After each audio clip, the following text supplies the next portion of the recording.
It's the night before a big deadline. You know what you need to do. But instead of starting, you check your phone, you clean your desk, you watch just one more video, and as the minutes tick by, your stress goes up, but you still can't get yourself to begin. Why do we do this? Why do we procrastinate even we know it will make us feel worse? In this video, we'll explore the surprising psychology of procrastination and how you can break the cycle and get things done. What is procrastination? Let's start with a simple definition. Procrastination is the voluntary delay of an important task, even though you expect the delay to make things worse. In other words, you know you should be doing the thing, you even want to do it, but something holds you back, and it's not laziness. In fact, many procrastinators are hardworking and high achieving, but they still struggle to take action. So, what's really going on? Why we procrastinate: emotional brain versus logical brain. Procrastination is not a time management problem. It's an emotion management problem works. You face a task, and that task triggers negative emotions: fear, self-doubt, boredom, overwhelm, perfectionism. Your brain's limbic system, the emotional center, lights up. It sends the message, avoid this. It feels bad. Meanwhile, your prefrontal cortex, the rational part of your brain, knows you need to do the task. But in the short term, emotions often win. So you avoid the task, and your brain rewards you with relief. Cue temporary feel-good chemicals like dopamine, reinforcing the avoidance behavior. This is why procrastination can become a habit loop. You feel stress, you avoid the task. You feel relief, your brain learns to repeat the pattern. Fear of failure and perfectionism. One of the biggest emotional triggers for procrastination is fear of failure. If you're a perfectionist, you might feel like the work has to be flawless. But perfection is an impossible standard, so starting feels terrifying. Better to put it off, your brain says, than to risk doing it imperfectly. But of course, the longer you wait, the harder it becomes to do your best work, which only fuels more stress and more avoidance. Procrastination. There's also a brain quirk called present bias. Your brain is wired to prioritize immediate rewards over long-term benefits. Finishing a big project will feel great, but that reward is far away. Checking your phone, watching a video, or eating a snack brings an immediate dopamine hit, so your brain nudges you toward the instant reward, even if your rational mind knows it's not the right choice. Present bias makes us overvalue short-term relief and undervalue long-term progress. What happens in your brain? Here's what happens in your brain when you procrastinate.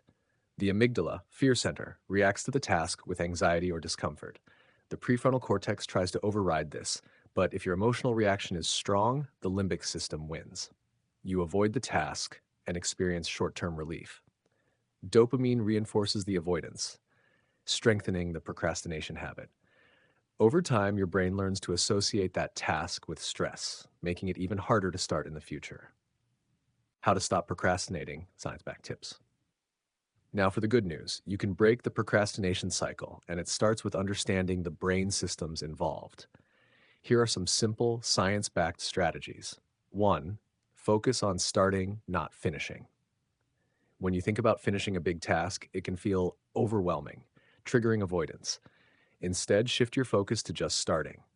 Studies show that once we begin, motivation often increases, thanks to the Zeigarnik effect, which makes our brains want to complete incomplete tasks. Tell yourself, I'm just going to work on this for 5 minutes.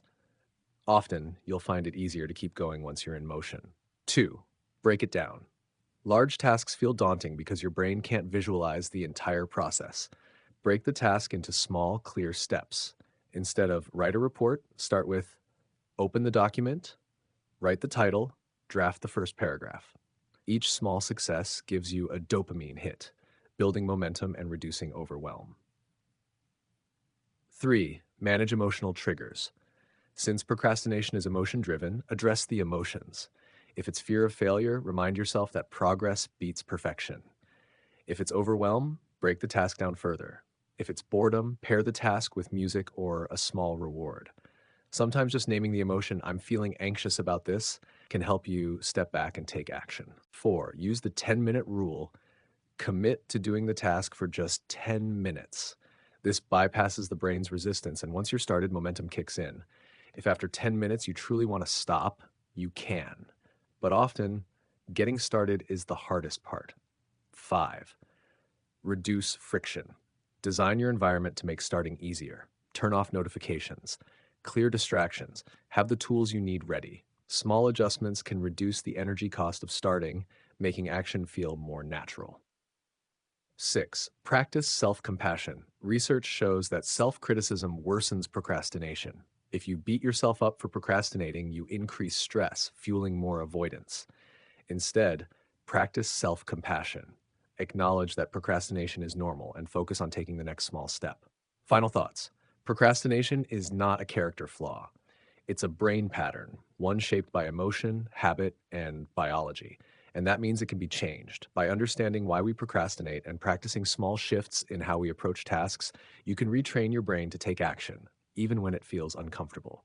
Remember, start small. Focus on progress, not perfection. Work with your brain, not against it.